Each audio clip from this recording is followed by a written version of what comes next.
Okay, so we're going to do an example of how we determine a rate law. One way we can do this is by measuring the initial rate, which is the rate at time zero. And if we have an initial rate with a number of different initial reactant concentrations, then we can determine the rate law. So here are the steps. I'm going to breeze through this pretty fast because we're going to do an example, and hopefully that brings the steps to life. It makes more sense. But basically, when we're determining the rate law, we want to determine the order with respect to each particular reactant. And so we do this by varying the initial concentration of that particular reactant while holding the initial concentrations of all the other reactants constant. And then we can experimentally measure the initial rate with each of the two different concentrations. The change in the rate is then the result of the reactant with the change in concentration. And from there, we can determine or calculate the order with respect to that reactant. And we repeat this whole process for each reactant. This in the book may be referred to as the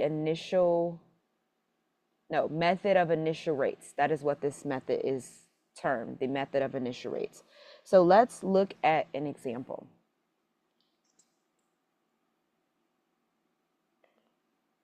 Okay. So we have NO reacting with CO2 to form nitrosyl chloride. Here is our experimental data. We have 3 different trials where we have the concentration of each reactant, each reactant, and we have the rate for each trial. And the rate is with respect to the change in the reactant concentration of NO with respect to time. So we're going to use this data to determine the rate law as well as the value of the rate constant. So our rate law will have this form. Rate equals K times concentration of NO raised to its order times the concentration of chlorine gas raised to its order N. So step 1, we want to determine the value of M. And remember, M is the order with respect to NO. So we're going to determine the value of M in which NO, we're going to pick 2 trials where NO, the concentration of NO changes and the concentration of CO2 remains constant. So these 2 trials is 3 and 1. So this is just our general formula for how we're going to compare the rates to find M. So our rate X over rate Y is equal to K times the concentration of NO raised to its order with respect to the rate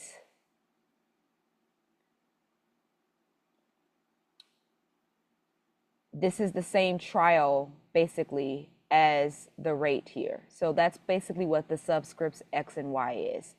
They are indicating which trials we're looking at. So we're looking at the concentration of NO and CO2 in the same rate, in the same trial, as the rate that corresponds to that trial. Similarly with Y, we're looking at the concentration of the 2 reactants in the same trial Y, and we're going to use the rate from that trial. So the 2 trials we're looking at are trials 1 and 3. 1 and 3 because in these 2 trials, the concentration of CO2 remains constant at 0.10 molarity, and we see a change in the concentration of NO. So Our rate in trial 3, that's what rate sub 3 means, is 0.00675 over the rate in trial 1 is 0.00300. So that's what we have here. This is equal to K times whatever the concentration is in that trial number. So the concentration of NO in trial 3 is 0.15 raised to the nth power. The concentration of Cl2 in trial 3 is 0.10 raised to the nth power. And we divide all of that by K times the concentration of NO and Cl2 in trial number 1 raised to M and the nth power.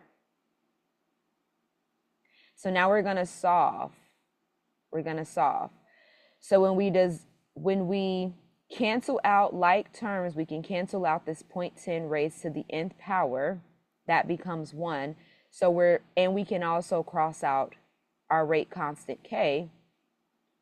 So we're left with 0.15 over 0.10 raised to the nth power.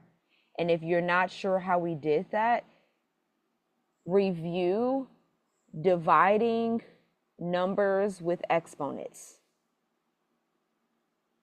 right?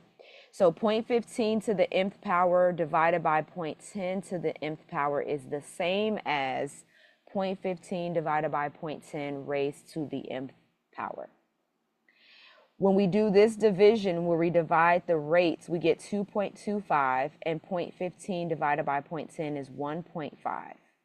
So now we take the natural log of both sides to solve for M. And we get M equals 2. M equals 2. If we plug 2 back in for M to confirm, we see that 1.5 squared is equal to 2.25. So that confirms that our exponent M is 2. Our order with respect to the reactant NO is 2. So now step 2, we're going to determine the value of N from the data in which Cl2 varies and NO is constant. So these two trials are trials 1 and 2. 1 and 2, we see that NO stays constant and Cl2 concentration varies. So we're going to do the exact same process here. The rate in trial 2 is 0.00450 over the rate in trial 1 equals the concentration of NO in trial 2 is 0.10. It's 0.10 raised to its mth power times the concentration of Cl2 in trial 2 is 0.15 divided by, same thing, concentration of NO and Cl2 in trial 1 raised to their respective orders. So now if we solve, we're going to cancel out like terms, which is K and 0.10 raised to the nth power, and we're left with 0.00450 divided by 0.00300 equals 0.15 divided by 0.10 raised to the nth power. When we take the natural log of both sides, we solve for N. We see that N is equal to 1. N is equal to 1. So we have a reaction order with respect to Cl2 of 1.